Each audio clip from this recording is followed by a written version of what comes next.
She destroyed my life, and now she wants me to sign her paycheck. The air conditioning in my office suddenly felt cold. The same bone-deep chill I felt 20 years ago when I found his goodbye note on the kitchen table. But as she sat across from me, what I saw in her eyes wasn't malice. It was desperation. And in that moment, a dangerous idea began to form. A plan that could either be my ultimate victory or my final, devastating downfall. Stay with me to the end. Subscribe, leave a like, and tell me in the comments where you're watching from, whether it's on your phone, at your work desk, or from the comfort of your own couch. My name is Margaret Callahan, and I am 68 years old. Most mornings in New Orleans begin the same way for me, with the low hum of cicadas outside my Garden District window and the rich, dark aroma of chicory coffee brewing in the kitchen. I've always found a quiet strength in routine. It's a foundation, something solid to stand on when the world feels like it's built on shifting ground. Before the city fully wakes, I walk through my garden, my fingers brushing against the waxy leaves of the magnolia trees and the delicate petals of the crepe myrtles. This little piece of earth is mine, a sanctuary I cultivated myself, much like the business that bears my name. Callahan's Confections wasn't born in a boardroom. It was born on my front porch, from a recipe for pecan pralines my grandmother taught me. It started with me, a single pot of boiling sugar and a fierce will to survive.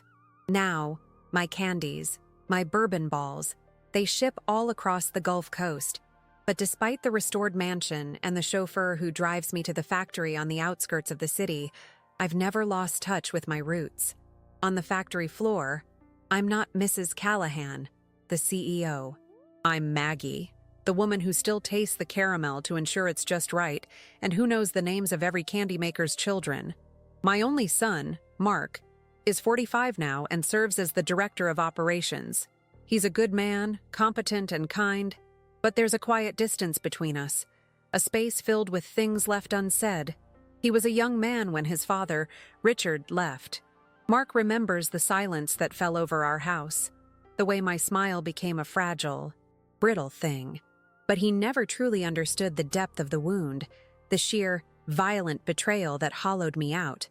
We built a life, he and I, on a foundation of unspoken pain, held together by love, respect, and a shared reluctance to look back. That humid Tuesday began just like any other, but a storm was brewing in the thick Louisiana air. A storm that had a name, Brenda Peterson. 20 years ago, that was the name scrawled at the end of a short, cold letter left on my pillow. Richard, my husband of 25 years, was gone. He had left me for her, a younger woman from his office, shattering our life into a million pieces. The humiliation was a public spectacle and a private agony. I rebuilt myself from those ashes, brick by painful brick, pouring every ounce of my anger and sorrow into sugar and butter, creating an empire from the ruins of a broken heart. The drive to the factory that morning felt different. Usually, I'd watch the grand old homes of the Garden District give way to the more industrial parts of the city with a sense of pride. But today, a strange anxiety coiled in my stomach. The air was heavy, promising a thunderstorm, and the feeling seemed to seep right into the car. My chauffeur, a quiet man named Thomas who has been with me for a decade, glanced at me in the rearview mirror, a silent question in his eyes. I just gave him a small, tight smile, my thoughts a world away, churning with the day's big agenda, finalizing the hire for our new marketing manager. When I stepped onto the factory floor, the familiar, comforting scent of toasted sugar and pecans wrapped around me like a warm blanket. This was my sanctuary, the one place on earth where I was in complete control. Every bubbling pot, every whirring machine was a testament to my resilience. Morning Maggie, called one of my oldest employees, Maria, her hands expertly shaping pralines on a marble slab. The bourbon balls are tasting extra potent today. I smiled, a genuine smile this time. This was real. This was what I had built. The ghosts of the past had no place here. Later that afternoon, I sat in my executive office, a space I rarely used. I preferred being on the floor, But this interview was too important. We were planning a national expansion, a move that would take Callahan's Confections to a whole new level. The marketing manager would be the key.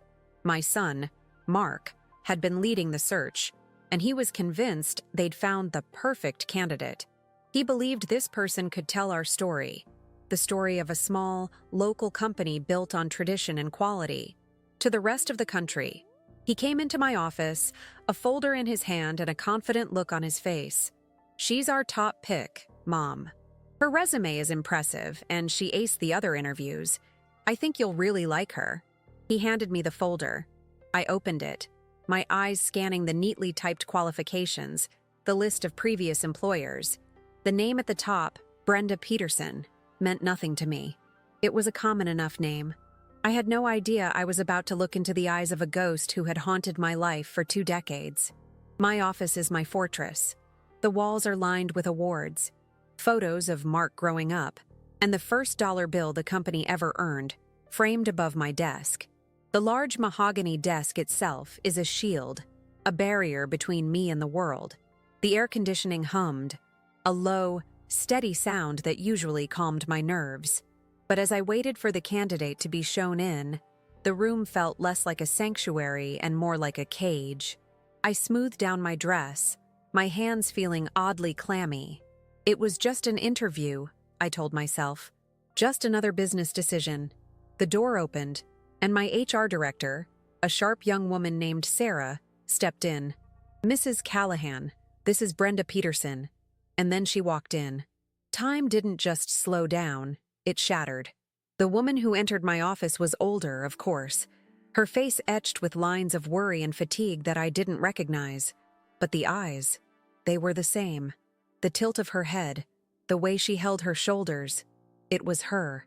The woman Richard had chosen over me. The architect of my greatest pain was standing in my office, asking me for a job.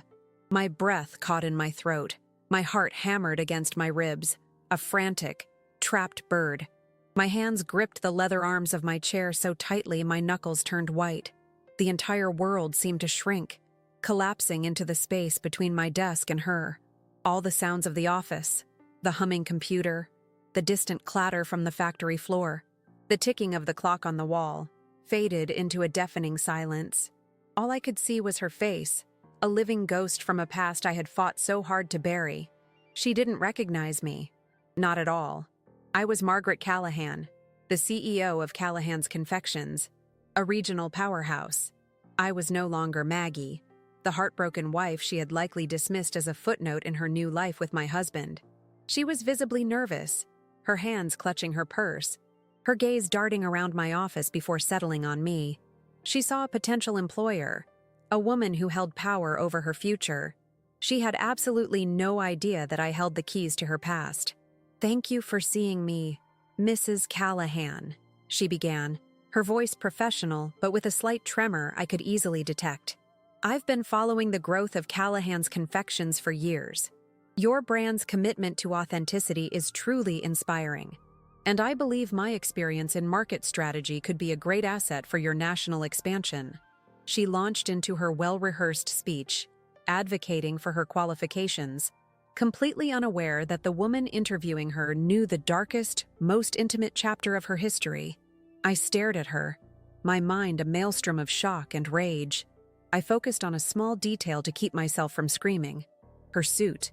It was well kept but clearly dated, the fabric slightly worn at the cuffs. Her shoes, though polished, were scuffed at the heels. These weren't the signs of a successful, high-flying professional.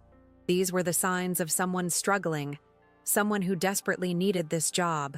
The triumphant, carefree woman from my nightmares was gone. In her place was a woman who looked defeated. I had to force myself to breathe, to unclench my jaw. I picked up her resume from my desk, the paper feeling impossibly heavy, the typed words swimming before my eyes. I had to maintain the facade. I was the CEO. This was a professional interview. But every instinct screamed at me to stand up, to point a shaking finger and unleash 20 years of buried pain and fury. The power I felt in that moment was dizzying, a toxic cocktail of vengeance and disbelief. Then she said a sentence that cut right through the haze of my anger. After some time consulting independently, I'm looking for a more stable opportunity to apply my skills. Stable. She used the word stable. She was seeking stability in the very empire I had built because she and Richard had obliterated mine. The bitter irony tasted like acid at the back of my throat. I almost laughed, a harsh, broken sound. But a cold, sharp question pierced through the rage. What happened to Richard? I managed to find my voice, though it sounded distant and strange to my own ears, like it was coming from across a long, dark tunnel. Tell me about your most recent consulting project, Ms. Peterson. The name felt like poison on my tongue. I was playing a part, the calm and collected executive, while inside, a war was raging. I needed information. I needed to understand how the woman who had taken everything from me had ended up here, in this position of supplication. She launched into an explanation, but her words were vague, full of business jargon that seemed designed to obscure rather than clarify. She talked about corporate restructuring and market downturns, euphemisms that I knew all too well. I wasn't listening to the words so much as the story underneath them, a story of things not working out, of plans gone awry, of a life that had clearly not followed the triumphant path she must have envisioned when she ran off with my husband. The power dynamic in the room was almost suffocating. I held her entire future in the palm of my hand. With a single sentence, I could shatter her hopes. "You don't recognize me, do you?" The words formed in my mind, a perfect, cruel weapon. I could say them, watch the recognition dawn in her eyes, and then enjoy the exquisite pleasure of telling her to get out. The temptation was a physical thing, a sweet, dark craving for revenge that I had denied myself for 2 decades. My gaze drifted past her to the framed photograph on my credenza. It was of Mark, age 10, beaming with a gap-toothed smile, holding a fish he'd caught on a trip with his father. Richard, the man who was a ghost in this room with us, hiring Brenda, or even just humiliating her, wasn't a simple act of personal revenge. It would have consequences. It would ripple outward, touching my son, my company, the legacy I had fought so hard to protect. What would this do to Mark? This decision was no longer just about me and her. It was about the life I had built in defiance of her. Callahan's Confections was my child, born from pain but nurtured with love and hard work. It stood for integrity, tradition, and strength, was an act of petty, personal vengeance consistent with those values. Or would it somehow taint everything I had achieved, reducing my success to a mere reaction to Richard's betrayal? Brenda finished speaking, and the silence that followed was heavy and expectant. She looked at me, her professional mask slipping just enough for me to see the raw, pleading hope in her eyes. In that moment, she wasn't the villain of my story. She wasn't the homewrecker who had stolen my husband. She was just a woman, over 50, trying to find work in a world that often discards women her age. And I saw, to my horror, a flicker of my former self in her desperation. The dangerous idea that had sparked in my mind earlier began to take solid form. Sending her away would be easy, a momentary, satisfying victory. But what if there was another way? A path that was more complicated, more treacherous, but offered a different kind of power, a kind of justice that was colder, more complete. What if the ultimate act of control wasn't to banish her, but to own her future? I felt trapped, cornered not by her, but by my own history. The need for revenge was a powerful current, pulling me in one direction, while a strange, unwelcome flicker of empathy pulled me in another. My past and present had collided in this air-conditioned office, and there was no escape. I couldn't simply dismiss her and pretend this never happened. The story had found me again, and it was demanding a new ending. With a soft, final click that seemed to echo in the silent room, I closed the folder containing her resume. I folded my hands on the polished surface of my desk, my fortress, my shield. I looked Brenda Peterson straight in the eye, the maelstrom inside me settling into a cold, hard resolve. I didn't know if it was strength or madness, but I knew what my next move had to be. I was utterly and completely cornered by the life I had built and the life she had destroyed.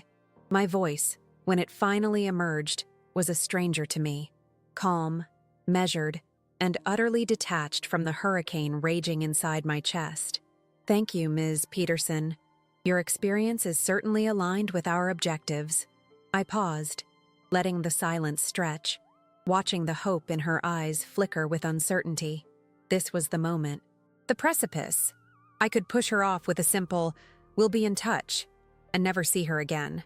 But the image of her worn-out shoes, the desperation thinly veiled behind her professional demeanor, sparked a colder, more patient fire within me. Vengeance served hot is a flash in the pan. Vengeance served cold could last a lifetime.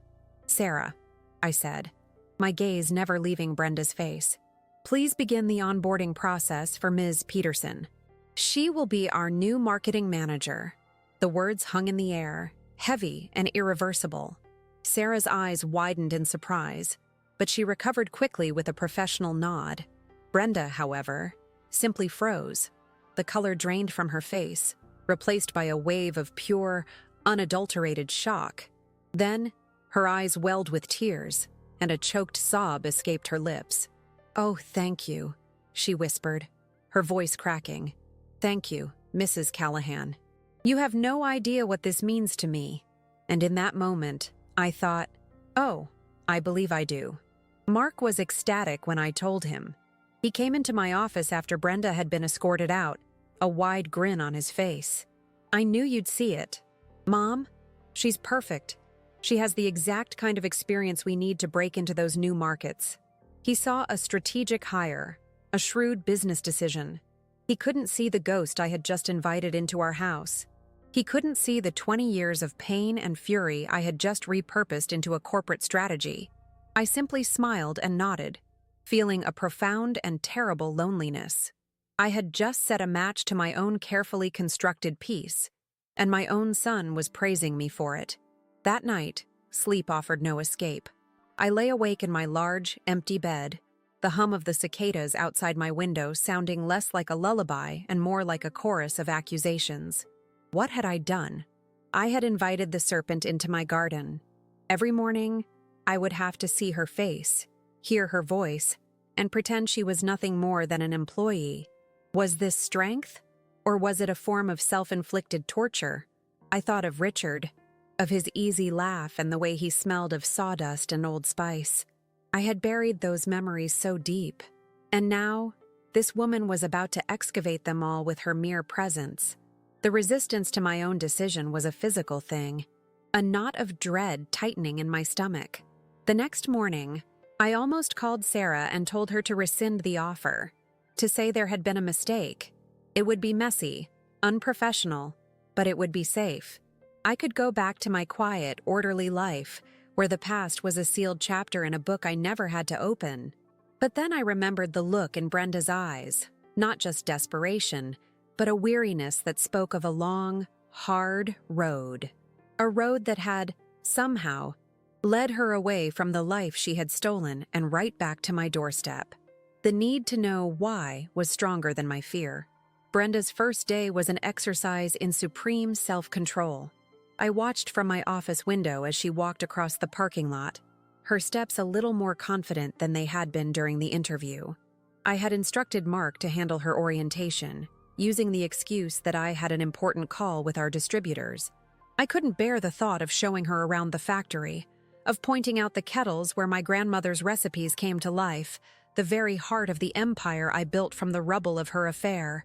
Each corner of this place was sacred to me, a monument to my survival. Her presence felt like a desecration. Throughout the day, her existence was a low, constant hum of anxiety in the back of my mind.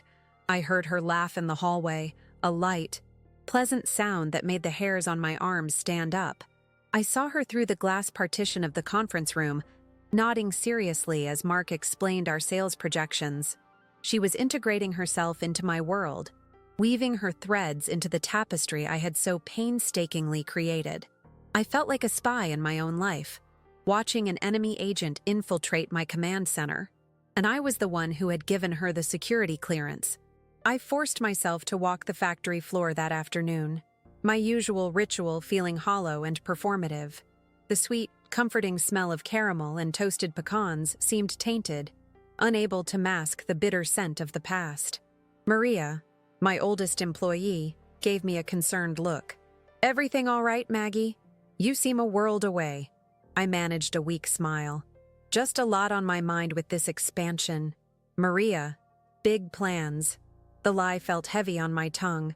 The biggest plan was unfolding not in a boardroom, but in the most treacherous corners of my own heart. Later, I saw her in the break room, pouring herself a cup of coffee. She was talking to one of the younger office clerks, a girl named Emily. Brenda was gesturing animatedly, a friendly smile on her face, completely at ease. She looked up and saw me standing in the doorway, and her smile widened. "Mrs. Callahan," she said warmly. "Mark has been so thorough. I'm already feeling right at home." The phrase, "right at home," landed like a punch to the gut. I simply nodded, the muscles in my jaw aching from the strain of keeping my expression neutral, and turned away before she could see the mask slip. That evening, I stayed late, long after everyone else had gone home. I walked through the silent, darkened offices, the only sound the soft click of my heels on the polished concrete floors. I stopped at her new office, the one next to Mark's. The door was ajar. A single photograph was already sitting on her desk, facing the door.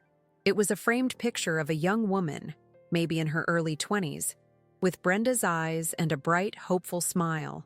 Her daughter, I presumed. But there was no picture of Richard. The absence was a shout in the silent room. This was the first real crack in the facade. Whatever life Brenda and Richard had built together, it was clear that he was not the centerpiece of her world now. A man who inspires you to leave a 25-year marriage is usually front and center on the desk. This small, empty space where his picture should have been told me more than an entire conversation could have. It wasn't just that she needed a job. Something had gone profoundly wrong in the life she had chosen. The mystery deepened, and my resolve hardened. I was no longer just resisting or enduring. I was investigating. The next few days settled into a tense, surreal routine. I would see Brenda in meetings, and she would present marketing data with a clear, confident voice. She was good at her job, I had to admit. She was sharp, insightful, and her ideas for the national campaign were genuinely impressive. This was the most infuriating part. She wasn't just a ghost. She was a competent, contributing member of my team. I was paying the woman who destroyed my life to help me build my legacy, and she was earning every single penny. I started observing her more closely, looking for tells, for unguarded moments. I noticed the way she would sometimes stare out the window, her professional smile dissolving into a look of deep, hollowing sadness when she thought no one was watching. I saw her once in the parking lot, sitting in her older model sedan, her head resting against the steering wheel for a full minute before she started the engine and drove away. She was carrying a heavy burden, and I was beginning to realize it had nothing to do with marketing strategies. The temptation to confront her was a constant, burning itch. I rehearsed the words in my head 100 times a day. "I know who you are. Do you remember Maggie Callahan? Tell me about my husband." But I held back. A direct confrontation would give her power. The power to explain, to apologize, to cast herself as a victim. I didn't want her excuses. I wanted the unvarnished truth, and I knew I would only get it if she felt safe, if she remained completely unaware of the invisible web I was spinning around her. One afternoon, I was walking past her office and overheard a fragment of a phone conversation through her barely open door. Her voice was low and strained. "No, I told you. I can't ask for an advance. I just started. Just make it last. Please." There was a long pause, and then a sigh that sounded like it was pulled from the depths of her soul. "I know. I'll figure it out. I always do." She hung up, and the silence that followed was deafening. She wasn't just struggling. She was in some kind of financial trouble, deep trouble. That overheard snippet was the clarion call. It was the piece of information that shifted my entire perspective. My mission was no longer a passive one of observation and control. It became an active quest for the full story. This wasn't just about my pain anymore. It was about understanding the complete arc of this tragedy. From the day Richard left to the day Brenda walked into my office, desperate for a job. The story had a missing 20 years, and I was now in the perfect position to uncover them. I went back to my office and closed the door, the click of the latch feeling decisive and final. My initial resistance, the fear and doubt that had plagued my nights, evaporated, replaced by a cold, clear sense of purpose. This was no longer about a ghost haunting my factory. This was about an archaeological dig into my own history. I needed to know what happened to Richard, what happened to their perfect new life, and what had brought her, of all people, to me. I had to know the truth, not for revenge but for myself. My hands stopped trembling. The knot in my stomach loosened, replaced by a steely resolve. I was no longer a victim of her past actions. I was the architect of her present and the gatekeeper of her future. The power dynamic was absolute. I had accepted the strange, painful call that fate had given me. This was my story to finish, on my terms. I would not let it be defined by a 20-year-old goodbye note. I buzzed my assistant. "Sarah, please schedule a one-on-one meeting with Brenda Peterson for me, tomorrow morning. Subject: Q3 Marketing Strategy, Kickoff." It was a perfect corporate excuse. A meeting she couldn't refuse. A meeting where we would be alone, in my office, my fortress. The strategy I wanted to discuss had nothing to do with bourbon balls or pecan pralines. It was the strategy for getting the truth. The doubt was gone. The hesitation had vanished. Hiring her wasn't a mistake. It wasn't an act of madness or self-torture. It was the most calculated, most ruthless, and most necessary decision I had ever made in my entire life. I was finally ready to face the ghost I had let in, not to banish her, but to make her speak. The game had changed, and I was now in complete control. I looked at the framed photo of a 10-year-old Mark, his innocent, gap-toothed smile beaming at me from across the room. He would never understand the battle I was about to wage on his behalf, on our family's behalf, and he never had to. This was my burden to carry, my war to win. It started with a broken heart in a quiet kitchen 2 decades ago, and it would end here, in this office, with a truth that I would extract one piece at a time.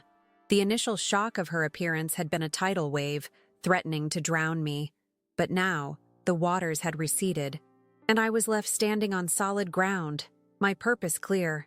I wasn't the heartbroken wife anymore. I was Margaret Callahan, the founder of Callahan's Confections, and I was about to conduct the most important business of my life. The past was no longer a ghost to be feared, but a puzzle to be solved. The inner office phone buzzed, and Sarah's voice came through. "The meeting with Miss Peterson is confirmed for 9 a.m. tomorrow." I took a deep breath, the air tasting of sugar and victory. "Thank you, Sarah. That will be all." I leaned back in my chair, the leather creaking softly. The storm I had felt brewing that first day was no longer just in the Louisiana sky. It was here, inside my office, and I was ready to walk directly into its eye. The turning point was over. The confrontation was about to begin. The next morning, the air in my office felt thick and charged, heavy with the unspoken history between us. Brenda sat opposite my mahogany desk, a notepad in her hands, her expression one of professional deference.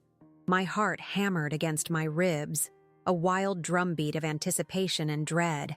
I had rehearsed this moment, planned my questions like a general planning a campaign. I would be cold, clinical, and in control. I started by discussing sales figures and market demographics, my voice a carefully constructed monotone, but every word felt like a lie. The real agenda was simmering just beneath the surface, a dangerous, boiling truth. I tried to make my first move, a subtle probe disguised as a casual question. "The resume mentioned you've spent time in Texas. What brought you back to New Orleans?" I watched her face for any flicker of recognition, any sign that the city held the same ghosts for her as it did for me. She simply offered a practiced, vague smile. "Family reasons," she said, her tone giving nothing away. "My daughter is here now, It felt like the right time to come home. The ease with which she deflected the question was a physical blow. My carefully planned strategy was failing. This was not going to be a simple interrogation. The meeting continued, a torturous dance of corporate jargon and veiled intentions. I asked about her long-term career goals, hoping she might let something slip about her past, about a failed business or a life that didn't pan out. But she was a fortress.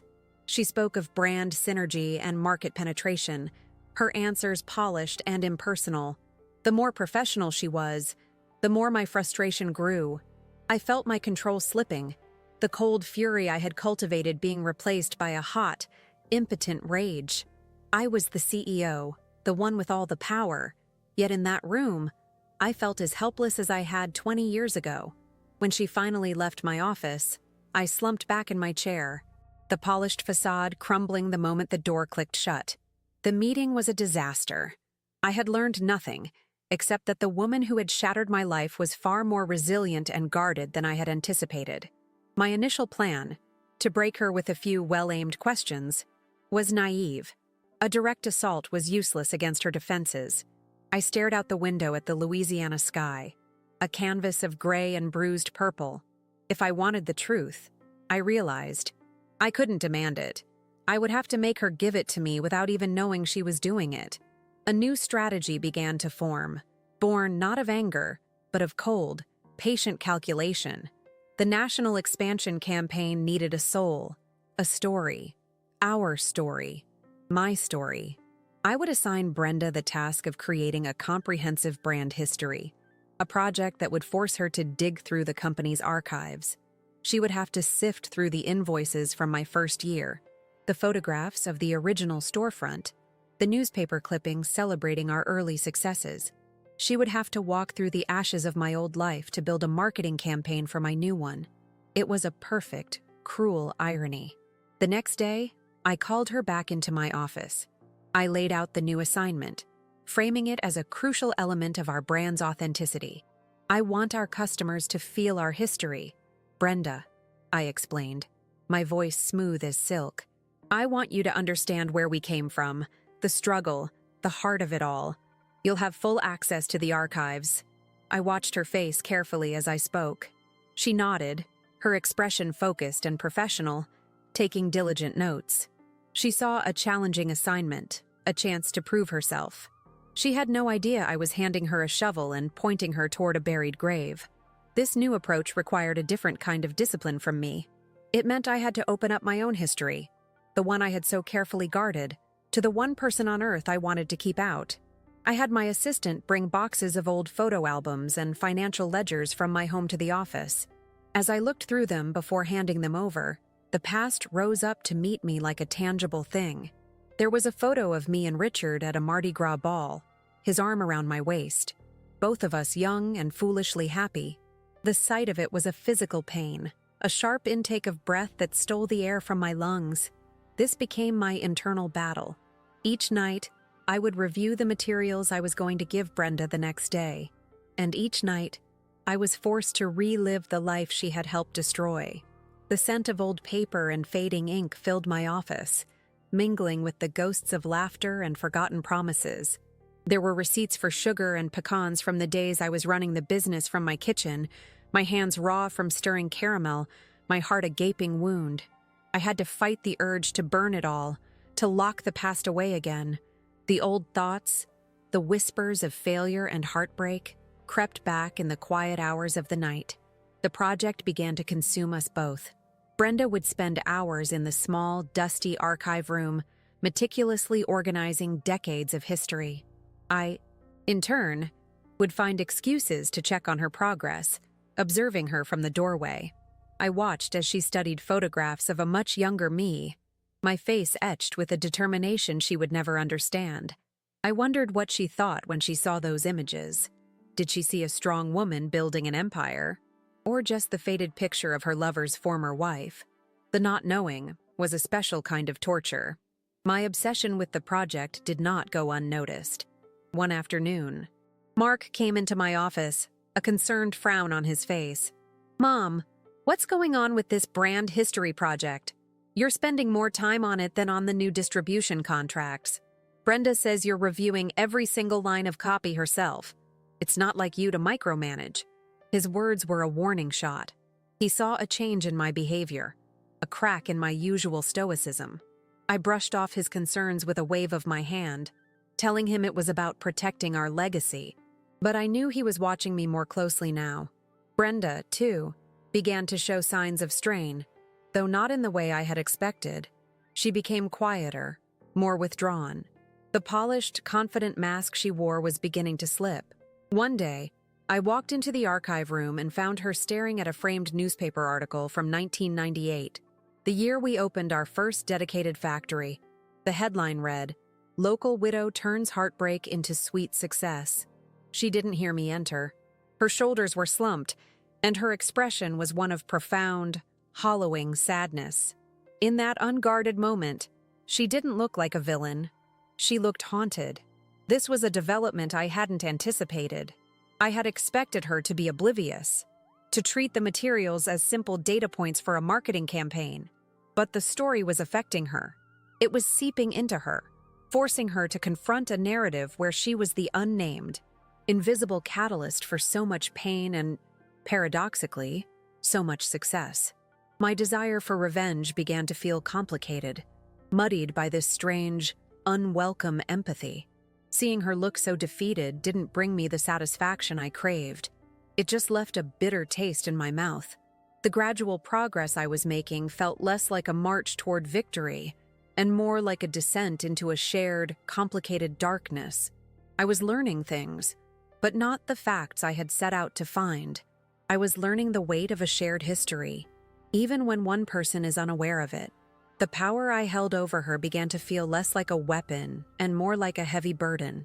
I was the keeper of a truth that was poisoning us both, in different ways.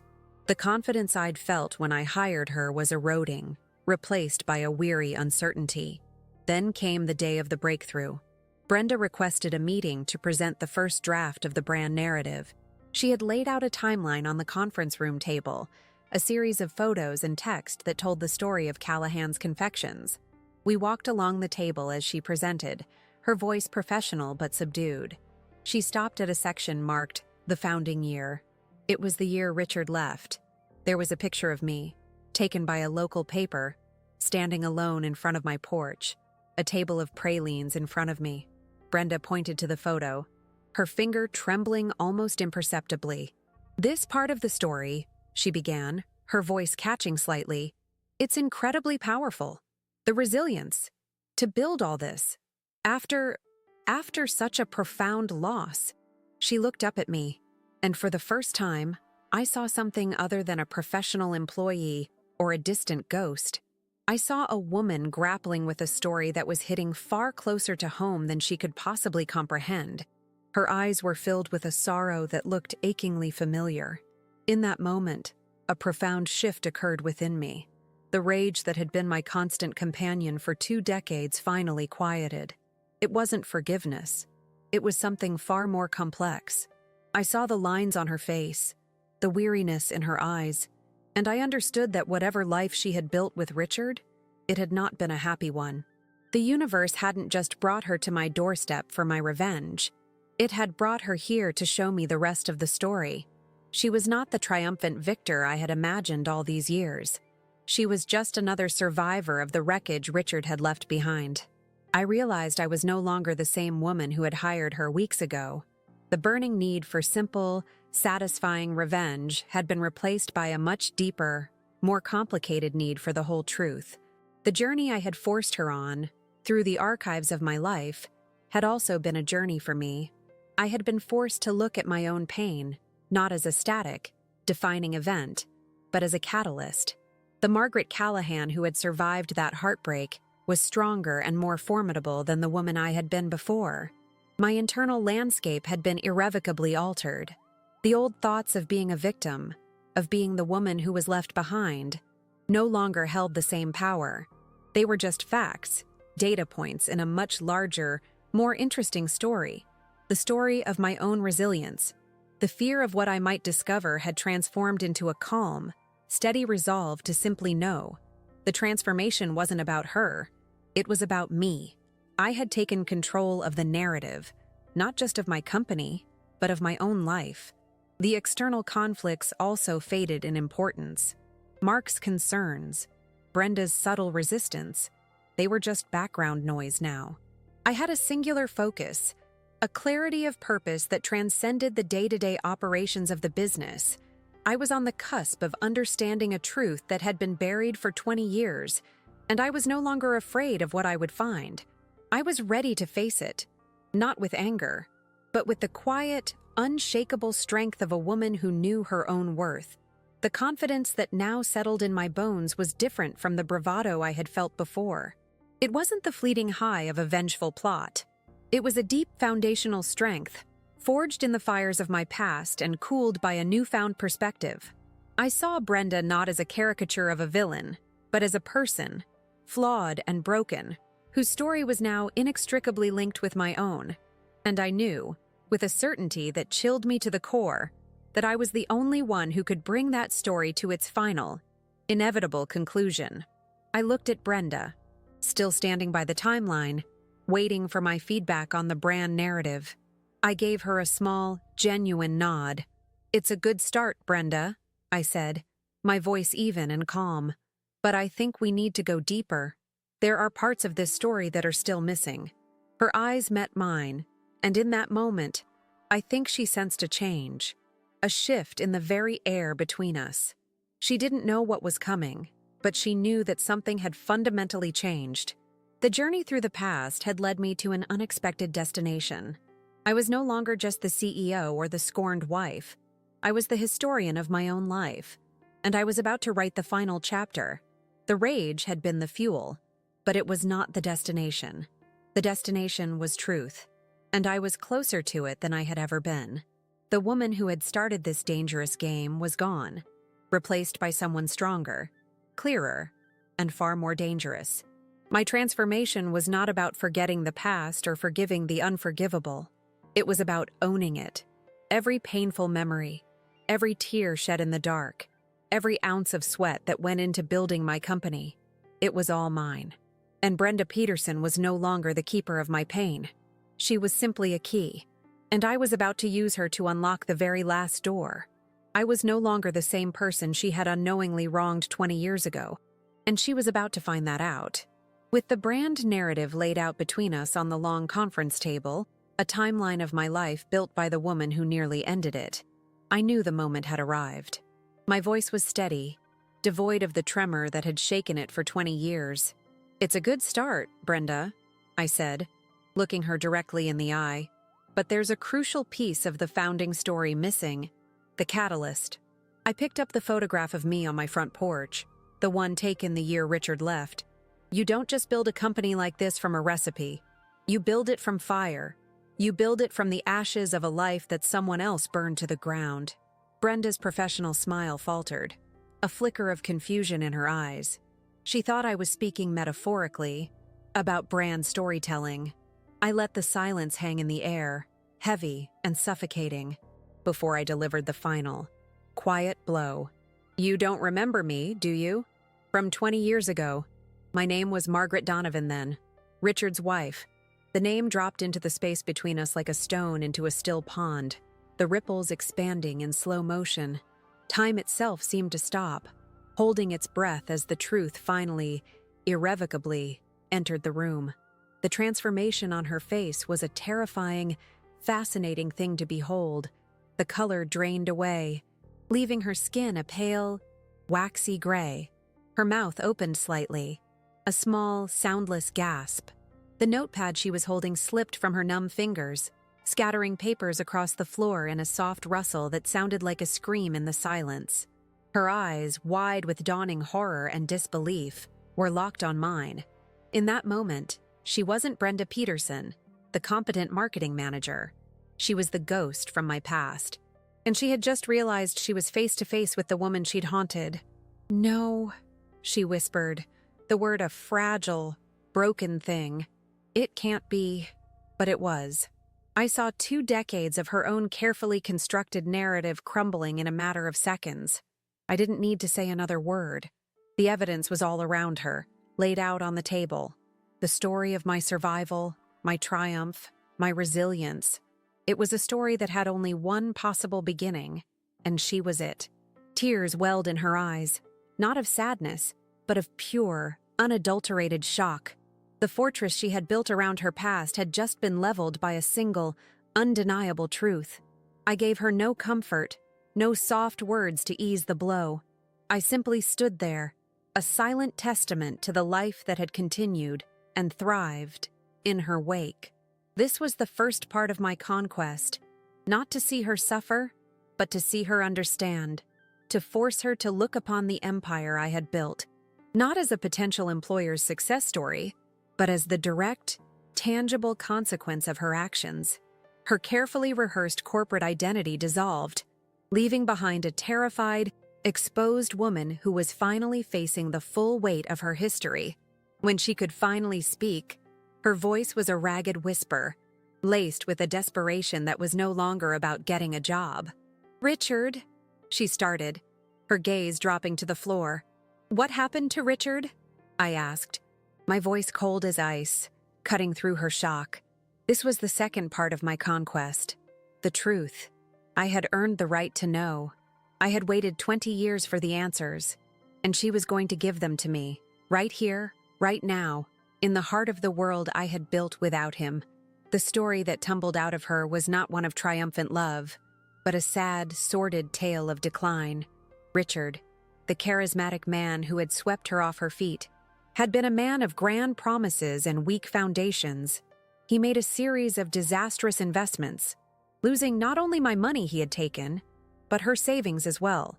They moved to Texas to escape the shame and the debt, but his failures followed them. His charm curdled into bitterness, his easy laugh replaced by a resentful silence. The life she had chosen was a mirage that evaporated as soon as they reached it. He had passed away 5 years ago, she told me. Not from a grand tragedy, but from a quiet, stubborn illness he refused to properly treat. A final act of prideful neglect that left her with nothing but a mountain of medical bills. She had been working low-paying consulting gigs ever since, trying to support herself and her daughter, who had recently moved back to New Orleans. Her return to the city was not a triumphant homecoming. It was a retreat, a final, desperate attempt to find stable ground on a life built on quicksand. The powerful woman from my nightmares had been a fiction all along. Listening to her, the burning rage that had fueled me for 2 decades finally cooled, leaving behind a strange, hollow calm. My intangible conquest was this: the release from the prison of my own assumptions. I had spent half my life imagining her living in blissful happiness, the victor who had taken my prize. The reality was so much grayer, so much more pathetic. There was no victory in her story, only a long, slow defeat. Richard hadn't just destroyed my life, he had destroyed hers, too. In that moment of clarity, the contrast between the woman I was and the woman I had been became starkly clear. The old Margaret, the one who existed before this confrontation, would have savored this moment of pathetic confession. She would have fired Brenda on the spot, throwing her out of the office with a cruel, satisfying speech. But I was no longer that woman. The journey through my own archives had changed me. My strength wasn't in her destruction. It was in my own creation. "Get up," I said, my voice firm, but no longer cold. She looked at me, her face streaked with tears, her body trembling. "Clean up these papers." She did as she was told, her movements clumsy, her shame a palpable thing in the room. When she was standing before me again, a broken and humbled figure, I made my final decision. It was a decision born not of vengeance or forgiveness, but of a power so absolute it needed no cruelty to assert itself. It was the decision of a queen, not a victim. "You will not be fired, Brenda," I told her. Her head snapped up, her eyes wide with disbelief. "You are an excellent marketing manager. You are going to stay here, and you are going to finish this project. You are going to write the story of Callahan's Confections. You will tell the world about the woman who built an empire from nothing. You will spend every working day of your life chronicling my success. Your paycheck will be signed by the woman whose life you helped shatter." That will be your penance. The days that followed were defined by a new, unspoken reality. Brenda became a ghost in a different way, a silent, efficient presence in the office. The professional warmth was gone, replaced by a quiet, deferential respect that bordered on fear. She worked with a ferocious intensity. Her marketing campaigns brilliant, her strategies sharp. She was channeling all of her energy into building my legacy, her talent now a tool in my hands. It was a far more profound and lasting justice than simply sending her away. Mark was the first to notice the change in me. He saw a new calm, a new authority that had settled deep in my bones. He didn't know the details, and I would never tell him, but he saw that the restless, haunted energy that had always clung to me was gone. "You seem different, Mom," he said one evening, as we stood on the factory floor. "Peaceful." I simply smiled. He saw peace. I knew it was the quiet hum of absolute victory. The company thrived under Brenda's expert guidance and my clear-eyed leadership. We launched our national campaign, and it was a resounding success. The story she crafted, my story, resonated with people. It was a tale of resilience, of turning bitterness into sweetness, of a woman who refused to be defined by her heartbreak. Every commercial that aired, every article that was published, was a testament not just to my success, but to my ultimate control over the narrative of my own life. My personal reflection on this journey is not one of simple triumph. It was a painful, harrowing process of excavation.